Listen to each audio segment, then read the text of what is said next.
Harapan saya untuk IKN itu untuk menjadi ibu kota yang lebih maju.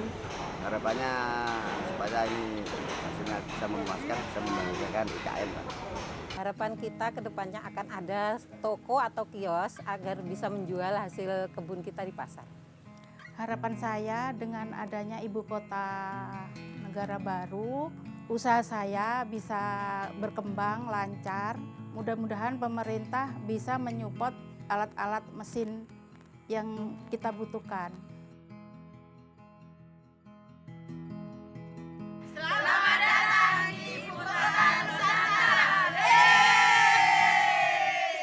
Pak Bambang, tadi kan Pak Bambang sempat mention bahwa pembangunan yang ada di IKN ini nggak cuma tentang infrastruktur fisik, tapi juga tentang bagaimana kita membangun manusianya gitu. Kalau sekarang kan kita udah ada di salah satu tempat pembangunan manusia dasar gitu ya Pak ya, sekolah dasar yang ada di Sepaku ini. Menurut Pak Bambang, apa yang akan membedakan dengan ataupun nggak akan ada bedanya sama pendidikan yang ada di kota-kota besar yang sudah ada gitu? Pasti kan orang akan meragukan ketika pindah ke IKN, apakah anak saya akan mendapatkan pendidikan yang mumpuni?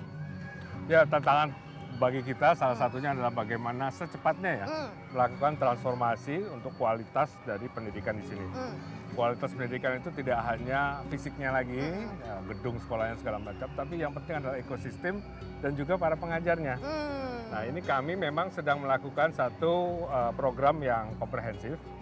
Kira-kira 900 guru itu sedang di-upgrade. Guru. 900 ya, oleh kerjasama kita dengan Kementerian Pendidikan dan Kebudayaan. Satu, yang kedua ada 15 untuk 15 sekolah dari tingkat SD, kemudian SMP dan SMK yang kita juga sedang transformasikan sehingga mereka nantinya tidak hanya seperti SD biasa, tapi memiliki satu ciri-ciri untuk lompatan ke depan. Nah, misalnya kayak apa tuh Pak? mereka akan melek digital. Ya. Yang kedua juga mereka sudah memiliki satu DNA, saya bilang ya, DNA bahwa sekolahnya itu adalah sekolah green. Ya. Jadi contohnya adalah di tempat kita sekarang berada, ini SD 20 ini biasanya kalau hujan banjir. Oh, biasanya banjir? Biasanya banjir, nanti bisa ditanyakan ke kepala sekolahnya ya. Nah, dan kemudian ada upaya bersama dengan masyarakat dan juga swasta untuk membangun satu SD seperti ini, tetapi di tempat lain. Jadi tanahnya itu merupakan tanah yang merupakan sumbangan desa. Jadi ini masyarakat ya. Masyarakat. Yang kedua, transformasi desain sekolah yang lebih green, yang lebih smart gitu ya. Itu juga dilakukan oleh satu yayasan, dalam hal ini Yayasan Astra. Ya, jadi mereka juga menyediakan guru-guru yang terampil, yang kualitasnya memang sudah memenuhi kualitas untuk satu transformasi ke depan. Mumpuni lah Pak ya. Gitu. Nah, kami mencoba untuk mengkoordinasikan kedua komponen ini menjadi yang disebut triple helix sebetulnya. Ada masyarakat, ada pemerintah, dan kemudian juga ada swasta di sini. Nah, tadi saya sebutkan bahwa ada 15 untuk batch pertama ini mereka yang akan kita transformasikan sehingga sekolahnya nanti memang satu mereka punya DNA green, hijau, sehingga misalnya nanti cara mereka mengolah sampah, cara mereka nanti untuk mengolah air hujan, ya prinsipnya air hujan yang jatuh itu nanti harus di-recycle. Kalau bisa dibuat satu sistem di mana air hujan ini nanti akan bisa digunakan untuk pertanian skala kecil misalnya gitu. Dan kemudian juga tadi sampah ya, sampah itu kita recycle, kemudian juga nanti energinya akan berasal dari energi surya. Gitu. Solar energy. Solar energy gitu. Jadi ini transformasi yang akan membedakan fasilitas pendidikan untuk anak-anak di sini, dan jangan lupa ini anak-anak ibu kota loh. Ibu ini kota. siswa-siswi ibu kota loh. Ibu kota. Jadi ini akan menjadi percontohannya. Ya. Akan jadi pilot projectnya yang nanti rencananya semua sekolah yang ada di wilayah Nusantara ini akan seperti ini gitu ya Pak, dengan sistem yang tadi Pak Bambang jelaskan. Oke. Untuk lebih jauh lagi saya pengen tahu kan namanya juga tempat untuk mendidik para SDM-SDM unggul yang nantinya akan jadi leader ya Pak, kalau targetnya 2045 ini udah mulai jalan. Betul. Mereka nih yang akan memimpin di daerah ibu kota baru kita. Saya mau nanya dulu sama yang bertugas mengelola sekolahnya, ada Pak Kepsek, Pak Puji di sini. Halo Pak Puji. Selamat bergabung Bapak. Ini ada Pak Bambang juga. Pak Puji, saya mau tanya dong. Ini kan udah muncul gitu ya, akan menjadi ibu kota. Sedang dalam pembangunan yang artinya adik-adik yang ada di sini ini akan menjadi SDM utama nanti ketika memang IKN ini akan ngelit di masa depan. apa sih Pak? Apakah akhirnya ketika ada wacana pendirian ibu kota di sini sudah ditambahkan kurikulum atau mata pelajaran yang berbeda? Apalagi kan mereka di calon-calon pemimpin di ibu kota kita nanti gitu misalnya Pak Puji. Kalau untuk kurikulum kita masih belum karena kita masih pakai kurikulum Merdeka sekarang ini. Jadi ini baru berjalan 2 tahun. Tapi kami dengan adanya ibu kota negara ini yang baru di sini, kami harus mengupgrade guru-guru kami. Terus itu yang menjadi tantangan kami memang itu pertama.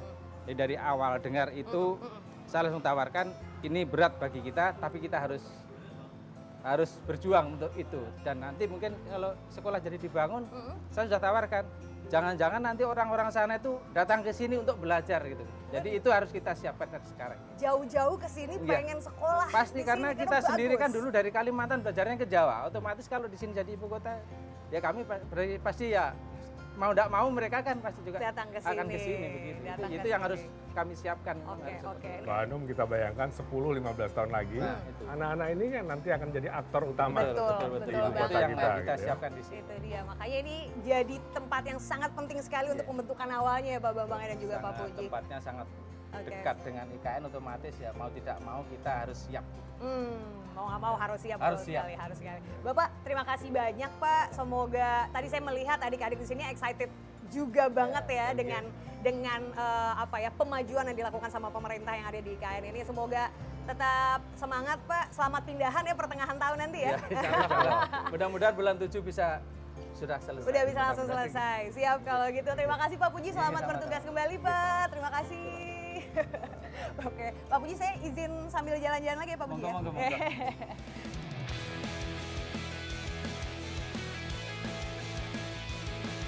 Iya. Isi kabar Taka, apa kabar? Oh, apa kabar? Baik, gitu. Oke. Dalam bahasa sini ya. Ini ya. Selamat belajar lagi adik-adik. Selamat belajar ya, yang rajin ya. Udah. Oke. Pak Bambang, Hmm. kalau ini kan ya artiannya berarti kan pembibitan anak-anak di usia dini ya Pak. Bicara tentang pembibitan, ada satu tempat yang pengen Bapak pamerin lagi kan ke saya tentang Ya. pembibitan yang hijau-hijau gitu ya Pak ya. Ya. Kita kemana lagi abis ini Pak Bambang? Kita ke tempat hidroponik ya. Hmm. Ini benar-benar programnya dalam bahasa sekarang emak-emak Oh gitu. yang jadi sukses. Oh, baik. Kalau gitu, habis ini kita akan jalan-jalan untuk melihat another side dari Ibu Kota Nusantara, yakni tempat pembibitan hidroponik bareng para mama dan juga Pak Bambang.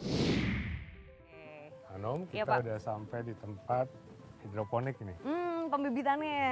Tempatnya Bu Sri Aduh, Sudarawati. Mata langsung enak itu banget. dia Halo Bu orang. Sri. Gitu.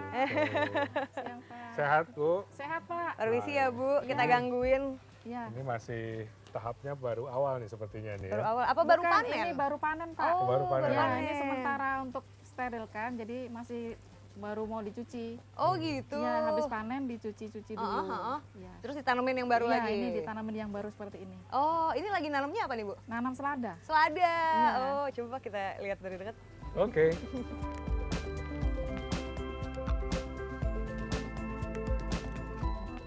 Mau nyapa dulu ibu-ibu yang di sini. Halo ibu-ibu. Aduh cantik-cantik. Kerjanya dari jam berapa biasanya sehari? Pagi sama sore biasa. Pagi sama sore. Panennya berapa lama sampai numbuh?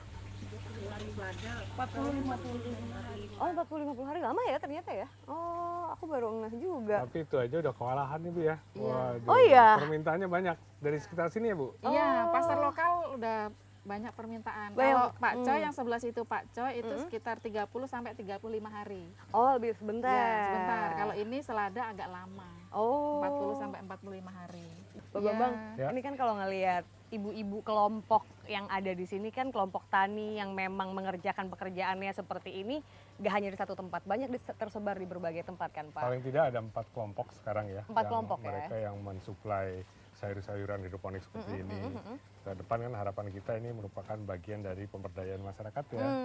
Sehingga masyarakat kayak emak-emak di sini, kayak Bu Sri ini juga nantinya juga seiring dengan perkembangan pembangunan di IKN mereka juga menjadi salah satu aktor. Kita nggak pengen mereka jadi penonton aja kan benar, gitu. benar, Jadi benar. kita kepengen ini benar-benar berkembang nih. Iya, Dan iya. ternyata pasarnya bagus, mereka sendiri kewalahan. Demandnya tinggi Demandnya banget gitu tinggi, ya. dan ini organik kan. Dan organik ini merupakan satu gaya hidup juga yang kita harapkan nanti muncul di ibu kota Nusantara. Wah, nice banget. Biasanya kan urban farming ini kan ikrip-ikripnya mau masyarakat perkotaan besar ya Pak ya. Betul. Nah ini karena calon perkotaan besar juga udah dimulai nih sampai kelompok tani Bu Sri dan juga teman-teman yang lain gitu ya Pak Betul, Bambang ya. betul. Tapi saya penasaran ada yang saya lupa tanya Bu Sri, dengan keberadaannya IKN ini menurut Ibu bagi masyarakat dan juga kelompok tani yang ada di sini untung apa malah jadi buntung? Dengan sangat beruntung. Oh. Kami orang lokal asli itu sangat beruntung dengan kehadiran IKN karena ya banyak hal yang kita bisa nikmati untuk kemajuan. Pertama itu jalanan, akses jalan. Dulu kami Tran di sini itu mulai tahun 77, jalanan situ itu wah kalau mau ke kota Balikpapan itu butuh berhari-hari. Oh ya? Iya, karena jalanan nggak bagus, jadi ada kapal yang ke sungai menuju ke laut untuk menuju ke Balikpapan. Oh, Seperti itu. aksesnya jalan- susah akses ya jalannya Bu susah. Sri. Dan sepaku ini dulu tidak masuk di dalam peta Indonesia tuh nggak kebaca. Oh Jadi iya? orang luar nggak kenal dengan nama sepaku. Oh iya. Jadi kalau saya keluar di luar kota, asal dari mana sepaku? Sepaku tuh mana? Lihat di peta nggak ada. Serius? Iya, Oh. nggak ada di peta. Nah sekarang sejak ditunjuk sebagai ibu kota, nggak usah kita Ngomong ngomong lagi. Asalnya Udah, dari asal mana? dari mana? Sepaku, oh yang IKN baru itu ya? Oh ya sudah. Jadi bangga lah. Bangga kami, ya, bangga ya. Sangat bangga. Bangga ya. Ibu tapi skill untuk melakukan urban farming ini tuh dapatnya dari mana sih Bu? Kami dilatih dari Kemenaker, otorita bekerja sama dengan BPPB Samarinda untuk melaksanakan pelatihan kami orang-orang lokal. Jadi setelah kami dilatih, ya kami terjunlah untuk nanam ini. Sebelumnya belum ada pengetahuan tentang Belum ini, ada. Bu. Berapa lama pelatihannya sampai akhirnya bisa bikin sendiri? Kurang lebih itu 1 minggu pelatihan. Oh. Ya, 1 minggu pelatihan, terus kami dikasih bantuan namanya TKM itu tenaga kerja mandiri oleh pemerintah lewat Kemenaker itu kami dibantu untuk modal awal kita praktekkan ilmu kita sebagai pelatihan. Ada kami buat kelompok itu sederhana di bawah sana. Oke. Kemudian kita coba pasarkan, kok ternyata laku sayurnya gitu kan. Awalnya buat makan sendiri dulu kali ya? Iya, gitu. Terus bertambah lagi di sebelahnya, kok ternyata permintaan masih kurang nih. Akhirnya kami rundingan, rembukan ada 13 orang, kami kelompok. Gimana caranya nih gitu. Kalau kami masing-masing kan pasti akan sedikit aja dapatnya gitu kan. Jadi kita Betul. sudah jadikan satu aja, bangunlah ini. Oh. Sudah mulai bertambah produksi sayur ini di pasar kok masih kurang juga. Wah, masih kurang Iya, ternyata. ternyata dengan pembangunan ikan itu sangat kami rasakan yang makan sayur itu tambah banyak kayaknya gitu. Oh gitu. Iya, jadi Tambah sehat ya Bu. iya Pak. Jadi tenglak-tenglak di pasar itu minta-minta sama kita. Oh. Masih ada kan sayurnya, masih ada sayur. Lah kita kaget juga loh. Iya. Kok laku banget gitu kan. Ternyata memang mulai banyak sudah yang mau makan sayur hidroponik ini. Oke kalau gitu Ibu Sri dan juga ibu-ibu yang lain selamat lanjut kerja lagi ya, maaf digangguin ya. Iya. Saya izin ke Selamat depan. sehat terus ya. Iya, terima Sukses. kasih. Pak. Iya. Oke, Pak Bambang tadi kan ngobrol sama ibu-ibu, ini kan hanya sebagian kecil dari apa ya usaha pelestarian lingkungan, pemberdayaan manusia, menumbuhkan sumber-sumber ekonomi baru yang dilakukan untuk pemberdayaan dari masyarakat. Tapi Pak, kalau ngomongin tentang sumber kehidupan itu kan nggak hanya manusianya kan Pak Bambang, tapi juga bagaimana lingkungan hijau yang ada di sekitaran IKN. Ya. Tempat kita berdiri itu masih IKN juga kan Pak? Masih IKN, Masih jadi IKN, memang ya? ada persepsi yang harus diluruskan bahwa IKN itu seolah-olah hanya di tempat-tempat yang modern saja, yang kita lihat tadi fisiknya gitu ya. Padahal IKN itu juga mencakup area-area seperti di sini bahkan sampai ke Muara Jawa nantinya. Oke. Muara Jawa itu adalah satu area di mana langsung di pinggir laut ya atau Teluk Balikpapan. Oh oke. Oke Pak, kalau tadi menyambung pertanyaanku sebelumnya kan namanya pembangunan tadi Pak Bambang juga udah mention berkali-kali bahwa lingkungan yang selama ini banyak diprotes sama banyak orang itu kan harusnya hutan itu adalah tempat tinggal hewan-hewan langka dan tanaman-tanaman endemik yang tidak boleh dihilangkan gitu. Tapi aku pernah ngobrol sama Pak Bambang bahwa pembangunan IKN ini justru berkolaborasi dengan keberadaan hutan di sekitarnya. Boleh dijelasin Pak? Iya, IKN ini kan mengharmonisasikan 3 hal penting ya, yaitu yang pertama masyarakatnya, people-nya, nature-nya atau alamnya, dan culture, kulturnya. 3 ini harus selaras, seimbang sehingga nanti pembangunannya memang pembangunan yang sustainable ke depannya gitu ya. Nah, menyambung tadi bahwa sebetulnya dari 252.000 hektar yang ada di IKN ini, kira-kira 4 kali luas Jakarta itu ya, yang kita bangun itu hanya sekitar 25%. 25%-nya aja. Betul. Oke. 65% itu akan dikembalikan menjadi hutan tropis. Hutan tropis Kalimantan. Nah, itu sebabnya ada istilah reforestasi. Oke. Nah, jadi kalau dulu kita dengar sering deforestasi atau hutan-hutan yang kemudian dibabat segala macam, justru dengan adanya IKN ini kita ingin menghadirkan kembali yang 65% itu menjadi hutan tropis Kalimantan. Jadi istilahnya reforestasi. Jadi ketimbang deforestasi yang kita lakukan sekarang reforestasi. Mengembalikan. Betul. Itu sebabnya dalam groundbreaking yang terakhir kemarin Bapak Presiden itu memperlihatkan bahwa yuk kita sama-sama nanam kembali. Ada beberapa area yang memang sedang dikembangkan, sudah mulai dilakukan reforestasi, menanam kembali beberapa tanaman-tanaman endemik Kalimantan, sehingga nantinya hutan tropis Kalimantan itu akan bisa dikembalikan lagi. Oke, sesuai dengan fungsinya. Betul. Oke. Apakah demikian halnya juga dengan ini Pak? Kan banyak juga hewan-hewan endemik yang kita kenal memang asalnya dari Kalimantan dan keberadaannya bahkan sudah lama terancam sejak sebelum IKN ini ada gitu Pak. Kayak burung rangkong, beruang madu, gitu-gitu loh Pak. Atau pesut mahakam. Bekantan gitu kan. Itu kan akhirnya orang juga gimana dengan mereka, apakah nanti mereka akan berdampingan sama manusia, habitatnya digusur, kan kalau terjadi di daerah-daerah lain mereka malah masuk ke pemukiman dan akhirnya menjadi tidak terkendali gitu, menyerang warga bahkan. Ya, itu salah satu PR kami yang cukup besar, tantangan kami yaitu tadi pertama menghutankan kembali ya. Karena yang kita sekarang punya di sini adalah hutan tanaman produksi. Ya, buat tanaman industri ya? untuk produksi ya. Nah, jadi HTI itu. Sehingga ini yang dari monokultur kita akan buat menjadi heterokultur. Jadi ditanami kembali sehingga terjadi hutan tropis Kalimantan. Kalau hutannya sudah ada, biasanya faunanya juga insya Allah kita juga rencanakan untuk juga hidup di situ. Gitu ya. Jadi ini memang akan berdampingan antara manusia dan alam. Nah, yang menarik dari pertanyaan Hanum tadi adalah kita ingin membuat satu perencanaan yang benar-benar skematis sehingga kita bisa monitor per tahun ya tentang keanekaragaman hayati kita di sini. Jadi kita sudah mulai dengan survei-survei untuk menentukan baseline. Tadi kan disebut beberapa fauna unik Kalimantan, endemik Kalimantan. Nah, itu kita sekarang mulai coba data. Berapa sih yang kita punya sekarang? Jangan-jangan udah tinggal sedikit banget gitu ya. Nah, kita ingin per tahun itu nanti kita tingkatkan kehadiran mereka. Caranya macam-macam ya. Tapi itu yang disebut peta jalan untuk biodiversity atau keanekaragaman hayati kita. Nah, kita ingin meluncurkan peta itu, yang baseline itu insya Allah paling lambat bulan depan. Ya, kalau bisa bulan ini kita akan juga luncurkan sehingga tidak hanya kita, tapi dunia juga tahu bagaimana kondisi kita sekarang dan bagaimana kita akan meningkatkan nantinya keanekaragaman hayati sehingga yang tadi fauna endemik, kemudian flora endemik juga ada beberapa di sini itu juga akan kembali lagi hadir di sini sebagai bagian dari kekayaan hutan tropis Kalimantan. Lagi-lagi kalau mau mention tentang IKN adalah yang sekarang lagi ada di tahun politik, pembicaraan tentang keberlanjutan IKN nanti siapapun presidennya gitu Pak. Nah, kalau dilihat memang ini kan progresnya udah cukup kenceng ya Pak ya, jadi dan udah masuk undang-undang juga. Ada muncul juga capres yang dengan narasi perubahan. Jadi kalau pertanyaannya IKN emang bakal tetap lanjut apa enggak gitu. Masyarakat akhirnya mengemukakan pendapat itu, emang bakal lanjut, yakin bakalan go gitu maksudnya after this gitu. Menurut saya jangan lihat sebagai proyek ya, tapi sebagai satu upaya kita untuk melakukan transformasi di 2045 kan. Ini kita mau loncat nih dari negara berpendapatan menengah ke pendapatan tinggi. Itu butuh pusat-pusat ekonomi baru. Dan kita tahu Jawa sudah seperti itu, sehingga kita perlu satu pusat ekonomi baru di luar Jawa.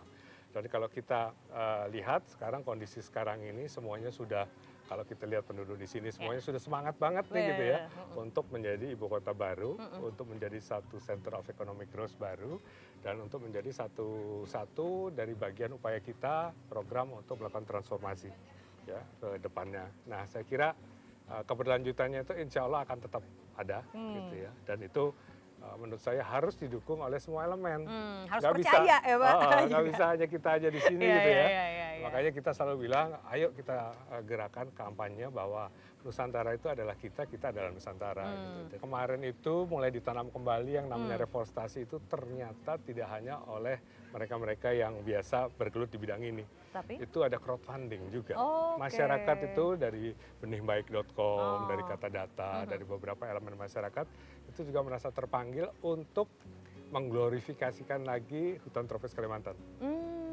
Jadi ini ada gerakan bersama yang juga diapresiasi oleh dunia. Oke. Gitu. Butuh waktu berapa lama sih Pak untuk bisa Memang tidak sebentar ya, menormalisasi kita lagi? harus konsisten untuk menjalankan planning kita mungkin 15 sampai 20 tahun. Oke. Ya targetnya mungkin 2045 ekonominya jalan, hutannya juga udah beres gitu Betul. kali ya Pak ya. Jadi kita punya contoh bukan hanya buat kita tapi juga buat dunia bahwa upaya-upaya kita Ya. untuk tadi berdampingan antara alam, manusia dan kultur atau budaya itu bisa diwujudkan. Oke, wah very nice. Nah Bapak, kalau soal orang-orang pertama yang akan pindah ke IKN, Pak Bambang termasuk orang pertama yang akan menjadi warga pertamanya Ibu Kota Nusantara gitu ya, dari pemerintahan gitu ya Pak ya. Siapa lagi setelah itu susul menyusul yang akan pindahan ke sini Pak? Jangan lupa sebetulnya yang warga di sini juga mereka oh iya sudah udah ada di loh. sini, benar. Jadi saya bukan yang pertama, saya Iya, akan bergabung dengan mereka, Heeh. saudara-saudara kita, warga kita yang ada di sini. Saya kira nanti TNI, ASN Polri juga akan bertahap mulai tahun ini ya, 2024 akan pindah gitu ya. Dan kemudian juga nanti disusul dengan swasta-swasta yang kita lihat tadi. Oh iya. Kan mereka yang bangun hotel misalnya butuh semua pekerja yang berhubungan dengan hotelnya. Mereka yang akan membangun misalnya mall, itu juga akan ada pegawai-pegawainya, rumah sakit demikian juga dan seterusnya. Nah ini semua tentu ekosistem yang akan kita bangun bersama. Oke. Ada kemajemukan di situ, makanya a world class city for all itu istilahnya kan. Kita mau bikin satu kota, bukan kota biasa tapi ibu kota. Ibu kota. Bukan ibu kota biasa, tapi ibu kota yang berkelas dunia, Oh. yang juga green, yang juga smart, dan juga inklusif dan sustainable. Oke. Itu bedanya dengan yang lain. Itu IKN. bedanya Pak, tapi kalau kata netizen dulu cita-citanya ketinggian nggak sih Pak? Kita harus bercita-cita tinggi. Ya, Benar, mimpi setuju. itu harus kita raih gitu Iya, ya, harus kita iya, ciptakan iya, ke depan. Kalau iya. kita udah nggak punya gitu, kita nggak punya arah nanti. Benar sih. Goalsnya harus digantung setinggi mungkin ya Pak Betul, Bambang ya. betul. Pak Bambang, ada rewardnya nggak buat masyarakat yang mau pindah duluan ke sini? Mungkin saya mau pindah ke IKN kalau ada titik-titik. Nah misalnya gitunya gitu Pak, ada nggak sih Pak? Banyak di sini. Yang pertama lingkungannya lebih bagus. Ya, kita udaranya, fresh air-nya lebih bagus. Kemudian kotanya lebih tertata. Jalan kemana-mana enak, 10 menit ya. Airnya bisa diminum, fasilitas ada gitu ya. Dan kemudian kita juga terhubung dengan dunia. Karena digitally connected ya. Gitu. Oke. Jadi saya kira itu gaya hidup ke depan. Jadi ada yang istilahnya vocation, Workation, work and vacation. bukan staycation lagi. Kerja dan vacation together gitu. Itu bisa dilaksanakan dan bisa diwujudkan di sini. Di sini Jadi ya. silahkan, terutama teman-teman milenial, teman-teman Gen Z untuk sekarang mulai berkemas-kemas nih. Siap-siap Untuk pindahan pindah ke ke IKN sini. ya. Oke, Pak Bambang ada nggak sih yang terakhir pengen Bapak sampaikan atau mungkin ajakan langsung ya Bapak bisa ngomong ke kamera langsung untuk mengajak orang-orang mungkin yang udah tergoda duluan untuk pindah ngelihat IKN udah sebegini progresnya. Silakan Pak Bambang. Yang pertama seeing is believing ya. Kadang-kadang berita-berita di luar itu memang tidak seperti yang kita alami di sini. Jadi lihat aja di sini gitu ya. Dan kemudian marilah kita wujudkan mimpi kita untuk mewujudkan Indonesia Emas di 2045 melalui pembangunan IKN. Salah satunya ya. Dan tentu bagi yang pindah pertama, saya ingin mendengar dari mereka bahwa pindah itu asik loh, gitu. Dan rugi loh yang belakangan gitu ya. Nah, sehingga nantinya kita bisa memiliki tidak hanya gedung, fasilitas segala macam kelas dunia, tapi juga talenta dan sumber daya manusia yang ready untuk meningkatkan Indonesia menjadi Indonesia yang kita cita-citakan bersama. Gitu. Bisa jadi dirut loh, saya lihat iklannya di Instagram, IKN lagi cari direktur utama. Bener gak Pak? Betul. Lowongan kerja lebih terbuka, jadi persaingannya minim, yang mau duluan bisa punya jabatan-jabatan bagus ya Pak. Tapi juga milenial nanti misalnya ya UMKM, di sini pajaknya nol. Oh, Gitu. Jadi kita Untuk ingin UMKM? untuk UMKM. Jadi mungkin mulai dari situ dulu nantinya akan menjadi perusahaan berkelas dunia. Saya kira itu bisa jadi satu cita-cita ya, untuk Very bisa nice. diwujudkan di IKN Nusantara. Oke Pak Bambang, terima kasih banyak Pak atas waktunya. Hanum udah diajak kelilingan kita hari ini, udah kemana aja tadi Pak? Dari IKN ke SD, terus ke pembibitan hidroponik. Nanti mungkin next ke sini kita udah bisa nikmatin pariwisatanya ya Pak ya. Bisa jalan di Forest Trail tadi. Wah Oke. keren, Forest Trail udah jadi, Udah jadi. istananya udah bentuknya bagus, ada garudanya. Pokoknya saya tunggu progres lebih kerennya lagi Pak Bambang, sehat-sehat. Kalau gitu saya Aziza Hanum, sampai ketemu lagi di Point of View berikutnya. Bye-bye.